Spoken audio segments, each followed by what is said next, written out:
Xəbər verdiyimiz kimi, müğənni Səidə Sultan ilə aparıcı Tarix Əliyev arasında ötən gündən başlayan mübahisə sosial şəbəkələrdə geniş müzakirələrə səbəb olub. Publika Az Milli Aza istinadən xəbər verir ki, tərəflər bir-birinə ünvanlanmış videolar paylaşaraq qarşı tərəfi tənqid və ittiham edib.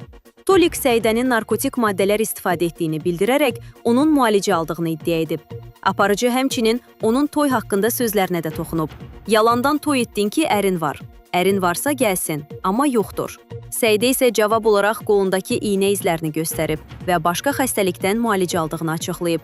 O həmçinin Tolikin davranışlarını sərt tənqid edib. Görürsünüz, biz bugün kimlərin əlində oynayırıq.